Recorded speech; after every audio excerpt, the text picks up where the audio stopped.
Hi, coffee lovers. I'm Jaleese, owner of Get Up and Joe, where we bring quality coffee and personalized service to events of all kinds. I'm adding a segment to this channel that celebrates other mobile businesses like Get Up and Joe. I'm calling it Stories in Motion, as we're all trying to make things happen on the go. Today, you're meeting Ty from Ray Coffee Company, a hometown favorite mobile coffee cart business located in Northern California. Ty and I met in a barista class in Albuquerque, New Mexico, and since then, we've been meeting weekly to talk business, recipes, and supporting one another through this mobile coffee life. In this video, you'll get a peek into how Ray Coffee Company creates moments and lasting impressions. If conversations like this help you on your journey, hit subscribe and drop a comment to let me know. I plan to bring more mobile businesses onto the channel to talk about their industry and their experiences. And from our cart to your heart, thank you so much for watching.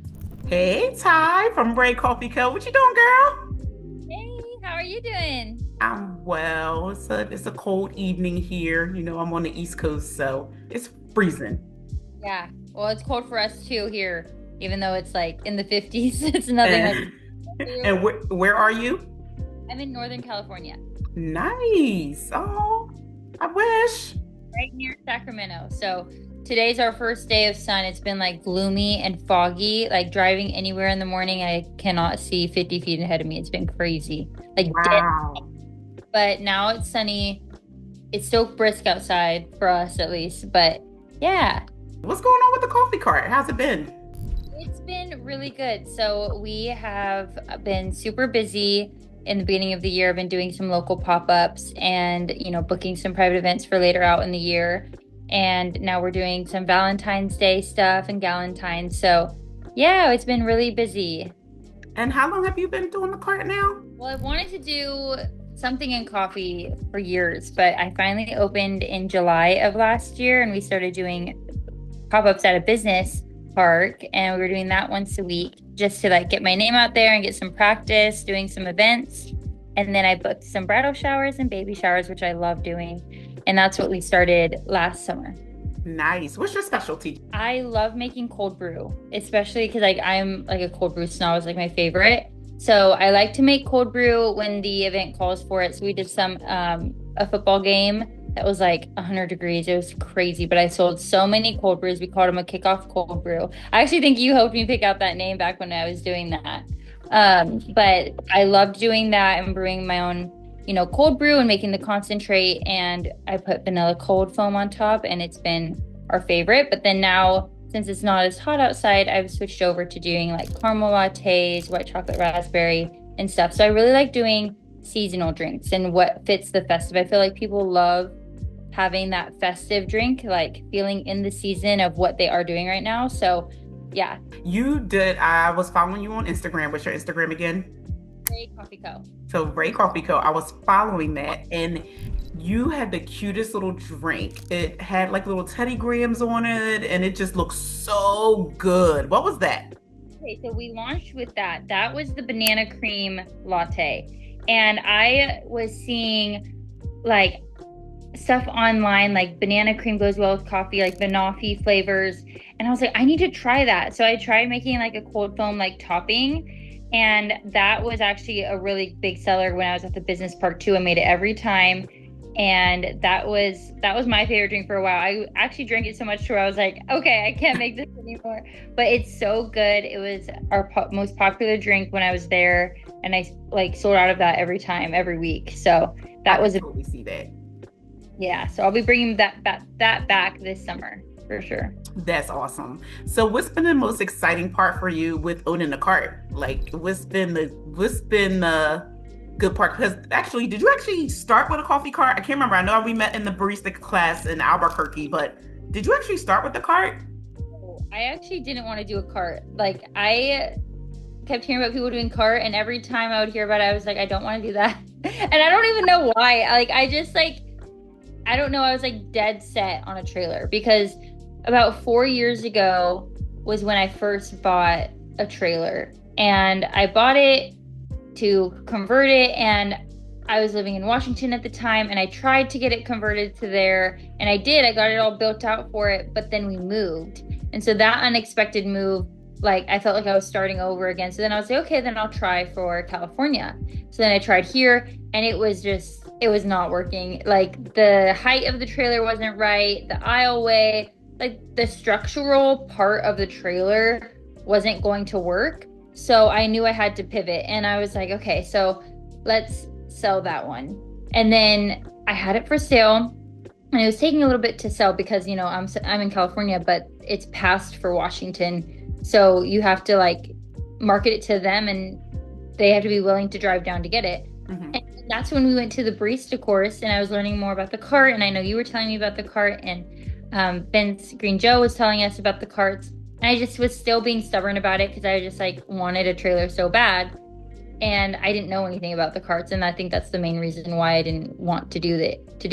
And I came home and I was all discouraged, like I need to sell this trailer, and it's so expensive to like start a trailer. Even if you do sell one, like rebuilding it for California is very, very difficult. So I was like just sitting down, like kind of discouraged, and my husband and I were like, well, why don't we just try the cart? So then I fully went all in. I think that very next meeting that we had after the barista class, I was like, okay, I'm doing a cart. And from that day, like April 14th or something, to my opening day was 3 months. So that was like the best thing that could have happened to me, because I just, fully pivoted, refocused on what I wanted to do. And it's been so much fun. I'm just so happy to finally be doing it after so many years of like wanting to open up something in the form of coffee, like starting where I'm at, starting small, and it's starting small, but it's also like pretty big. It's like a big deal for me to, be able to finally start selling and doing the pop-up events and making coffee. And it's something that's my own and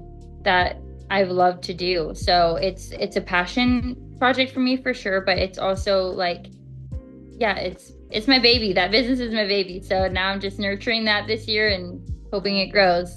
Well, I love that for you. I'm seeing your Instagram following grow, and I'm seeing you just post more and put more energy into it. And it definitely shows via your videos that you enjoy what you're doing. So, yay. I'm so glad that we met and that we were both like in this together, because I feel like we have helped each other immensely. We were both going through health department clearings at the same time. We're both shopping for equipment at the same time, booking events at the same time.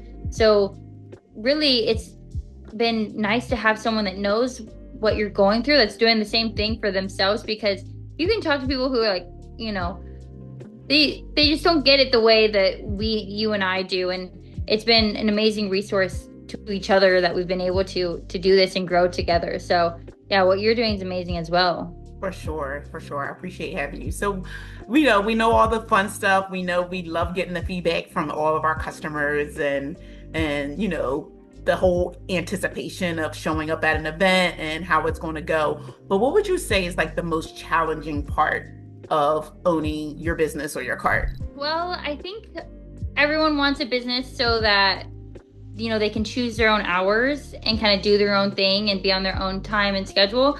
But what it really does is it makes you just work 24/7. Your hours are now 24/7. I will be up late doing stuff online and up early at all hours of the day. If checking my email, like, is like the number one thing I do in the morning, because I just am like wanting to, like, how can I grow this business? How can I grow this business? But one of the biggest things I didn't expect was how much physical labor was actually a part of it. And it's fine with me because I don't mind. I like being active. I like working out. I like moving my body. So it's all good. But it is challenging, and there's heavy lifting involved, a lot more than you'd think. Like when I was doing the pop-ups and it was 100-degree weather, like I'm panting, I'm out of breath, I'm just wanting to finish packing up, because it's a lot, because you're basically pulling out a tiny little cafe, and then putting it back in a box every time in the morning and then at the end of the day. So doing all that, like just like pop-ups in general, they're taxing because of that labor aspect. So I will say it's just like physically exhausting. And then you also get the mental exhaustion of just like thinking of everything, making sure, because once you get to that event, it's not like with the that's what one thing I liked about the trailer is that, okay, everything's inside the trailer. But like when you do have a cart, you have to remember all your spoons. You have to remember, like, you can't forget anything. Oh, your ice scoop. Like, you can't show up without ice scoop because you need that. So it's like the tiny things, I just have a ton of lists in my notes. Like, don't forget this, don't forget the ice, don't forget the milk, don't forget, so that's one thing that makes it a little bit more difficult, is just having that, mental load of that. But I mean, now I've gotten used to it. So now I know, like, okay, these are the things I need. And it's almost second nature to me now. That's a really good point. So like, what does a typical event look like for you out where you are? Yeah, so we've been booking like with local salons and Pilates studios, and like we did football games. So mainly I will book with the host of, or the owner of the business. And then if we're able to, we'll set up the night before. And that's one thing that's really helped, because it takes off, like, first, the espresso machine takes a while to heat up, or at least mine does.